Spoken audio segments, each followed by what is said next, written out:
یعقوب علیہ السلام کے صحابی ہیں، غریب ہے. غربت بڑی اعلیٰ چیز ہے. ہاں غریبی بڑی نعمت ہے، یہ آزمائش ہے، اس میں کوئی شک نہیں. لیکن قیامت والا دن پتہ چلے گا جب غریب چھلانگ لگا کے جنت میں داخل ہو جائیں گے. امیر تو کھڑے ہیں نا. میرے نبی پاک نے حضرت عبد الرحمن بن عوف کو، حضور صبح صبح اٹھے تو نبی پاک کی آنکھوں میں آنسو تھے. فرمایا میرے عبد الرحمن بن عوف کو بلاؤ. حضرت عبد الرحمن بن عوف آئے تو حضور نے سینے سے لگا لیا. نبی پاک کھول کے روئے. رسول اللہ، حضور کیا ہوا؟ فرمایا عبد الرحمن رات میں نے خواب دیکھی ہے، سارے جنت میں چلے گئے، تو پیچھے رہ گیا. تو پیچھے رہ گیا. میں کھڑا تیرا انتظار کرتا رہا، میں تیرے بغیر جا نہیں سکتا تھا. پھر تو آیا ہے تو تیرا سارا وجود پسینے سے بھیگا ہوا تھا. حضرت عبد الرحمن بن عوف تڑپ کے روئے، قدموں پہ سارا. حضور میری غلطی. فرمایا یار تیرے پاس مال بڑا ہے، تجھے حساب دیتے دیتے لیٹ ہو گئی. تیرے بیگ کھل گئے، تجھے حساب دینا پڑ گیا، تو لیٹ ہو گیا، میں پریشان ہو گیا. حضرت عبد الرحمن بن عوف نے 100 گھوڑا مال اوپر رکھ کے حضرت عبد الرحمن نے حضور کی بارگاہ میں پیش کیا. کہا یا رسول اللہ یہ. اور پتہ ہے ایک دن کیا ہوا؟ ایک دن سرکار کے وصال ظاہری کے بعد حضرت عبد الرحمن بن عوف نبی پاک کے گھر کے دروازے کے باہر آ کے بیٹھ گئے اور یوں سر کو پکڑا ہوا ہے، رو رہے ہیں. حضرت ام سلمہ حضور کی زوجہ باہر آئیں. کہا بیٹا عبد الرحمن کیا ہوا؟ جب پوچھا کیا ہوا تو اور کھول کے روئے. کہا کیوں روتا ہے؟ کہا اماں جی جب تک میرے محبوب حیات ظاہری میں تھے مجھے بتاتے تھے یہ مال نہ کما، یہ کم. میں حضور سے بات کرتا تھا تو حضور روک دیتے تھے. اب مجھے ظاہراً بتانے والا کوئی نہیں، مال کے ڈھیر لگ گئے ہیں. آج حساب کرنے بیٹھا ہوں تو حساب نہیں ہو رہا. سوچتا ہوں اگر میں پھنس گیا تو مجھے کون اس سے بچائے گا؟ آپ محبوب کی زوجہ ہے، میری ماں ہے، میں آپ کے پاس آیا ہوں. اماں جی مجھے بتائیں میں کیا کروں؟ تو حضرت ام سلمہ بھی رو پڑی، کہنے لگے محبوب تھے، میں کہاں ان کی ترجمانی کر سکتی ہوں، میں نبی پاک کی ترجمانی کیسے کروں؟ کہا اماں جی خدا واسطے مجھے کوئی حکم دے دیں، مجھے لگتا ہے عبد الرحمن برباد ہو جائے گا، ہلاک ہو جائے گا، خدا رہا مجھے کچھ بتا دیں. اتنا سارا مال ہے، میں کہاں اس کا حساب دوں گا؟ مہربانی فرمائیں، یہ تجارتیں میرے گلے پڑ رہی ہیں. حضرت ام سلمہ کی جب منت کی تو فرمانے لگی جا بیٹے آدھا خیرات کر دے. کتنا؟ 2.5% نہیں، کتنے فیصد ہے؟ 50%، 50%.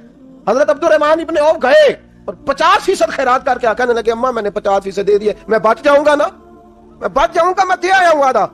تو حضرت ام سلمہ فرمانے لگی میں نبی پاک کی بارگاہ میں سفارش کروں گی تیری، اور نبی پاک اللہ کی بارگاہ میں سفارش کرے صلی اللہ علیہ وسلم. حضرت سالبہ بن عبد الرحمن، حضور دعا کر دیں غریبی ہے. میرے نبی پاک نے فرمایا تجھی اس حال میں ہے بہتر ہے. کرتے ہیں حضور نہیں دعا کر دیں. فرمایا تجھی اس حال میں ہے. تیسری دفعہ پھر آ گئے، حضور نے دعا کر دی. 4 بکریاں تھیں، چند مہینے گزرے، کچھ تجارت شروع کی، چھوٹے موٹا لین دین شروع کیا تو 40 ہو گئیں. کچھ وقت اور گزرا تو ریوڑ بن گیا، پھر گائیں بھی آ گئیں، پھر اونٹ بھی آ گئے، پھر لائنیں لگ گئی. پھر ہر وقت حضور کے قریب بیٹھنے کو دل کرتا تھا. اب لین دین کے معاملات تھے، اب ذرا طبیعت تھوڑی پیچھے ہٹنے لگی، تھوڑا دل پیچھے ہٹنے لگا. پہلے 5 نمازیں مسجد میں، پھر زور اثر کی چھٹی. میری طرف دیکھو اور دیکھو میں کیا عرض کر رہا ہوں. پھر زور اثر گئی، پھر کچھ وقت گزرا تو مغرب بھی گئی، پھر اتنی بڑی حویلی کوئی نہیں. پھر باہر جا کے مدینے سے ڈیرا لگا لیا، جمعے کے جمعے آتے. زکوٰۃ کا حکم آ گیا 2 ہجری میں. حضرت ابو ہریرہ رضی اللہ تعالیٰ عنہ امیر زکوٰۃ مقرر ہوئے. 5 اونٹوں پر 1 بکری، یہ زکوٰۃ ٹھہری. اب جب گئے نا اونٹ گنے اور بکریاں گننے لگے، اوہو 1 کروڑ پہ 2.5 لاکھ کس نے دیا تھا؟ دعا کس نے فرمائی؟ اوہو اتنا، میرے پیسے بینک سے میسج آ جائے گا اتنے کم ہو گئے، اوہو بڑی مصیبت بنے گی. مجھے تو خوشی ہوتی ہے جب آتے ہیں تو اب یہ والا میسج بھی چلے گا کہ اتنے مائنس ہو گئے. توبہ توبہ، پریشانی لگ گئی. بڑی طبیعت، انکار نہیں کیا. کہنے لگے حضور سے جا کے عرض کرنا میں خود آؤں گا، اور جہاں محبوبیت ہو وہاں اتنے لفظ بھی بے ادبی ہیں. وہاں ٹھہر جاؤ، سوچتا ہوں، سمجھتا ہوں، غور کرتا ہوں. یہ جملے بھی وہاں توہین ہوتے ہیں. محبوب ہو اور وہاں انسان سوچ سمجھ کی بات کرے. وہاں انسان، بابا بلے شاہ صاحب نے کہا عقل آنکھ دی چگے نو سام کے رکھ، عشق آنکھ دے بال کے سیکنا چاہیے. کہا جا کے کہنا میں آؤں گا. سب کی زکوٰۃ لے آئے، در رسول پہ آئے. حضور نے فرمایا پہلے سالبہ کی بات بتاؤ. پتہ تھا نا پہلے سال. حضور اس نے کہا تھا میں آؤں گا. حضرت ابو ہریرہ کہتے ہیں نبی پاک نے ٹھنڈی آہ بھری، آہ ٹھنڈی. فرمایا ہلاک ہو گیا. اس کو کہا تھا نہ اس چکر میں پڑ، ہلاک ہو گیا، ہلاک.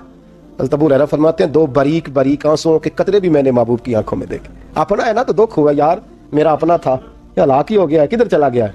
ان کو بھی بعد میں خیال آیا اوہو میں تو غریب تھا، یہ آیا کدھر سے تھا؟ میں تو غلامی رسول میں آتا گیا تو رب میری عزتیں بڑھاتا گیا، یہ میں کس چکر میں پڑ گیا.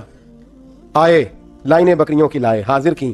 حضور وہ میں نے کہا تھا حضرت ابو ہریرہ سے میں خود آؤں گا. حضور میں خود لایا ہوں. فرمایا محبوب نے مجھے تو نہ بتا، میں تو سمجھتا ہوں، میں نے کہا تھا تو میں آ گیا ہوں. فرمایا چل اٹھا، دوڑ جا، لے جا. حضرت ابو ہریرہ فرماتے ہیں انکار محبوب نے سالبہ کو کیا. لیکن آنسو ابو بکر صدیق کے بھی نکل گئے. فرماتے ہیں درد عثمان غنی کو بھی ہونے لگا, تڑپ مولا علی بھی گئے.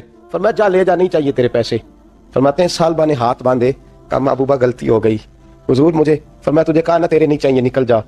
حضرت ابو ہریرہ فرماتے ہیں جب نبی پاک نے رخ پھیرا تو صحابہ کی زبانوں پہ بھی جاری ہو گیا یہ تو ہلاک ہو گیا. کہتے ہیں مدینے میں قحط پڑ گیا. محبوب نے فرمایا بلال تو بھی آج لا. ایک خشک چھوارا حضرت بلال کا قبول ہو گیا, لیکن سال با لائنیں لگی یا مال کی. فرمایا جا لے جا, تیرا قبول نہیں ہے. فرماتے ہیں تڑپتے رہے ساری زندگی اور مال کو دیکھ دیکھ کے آہیں بھرتے رہے, لیکن کریم نے اس تجارت کو قبول.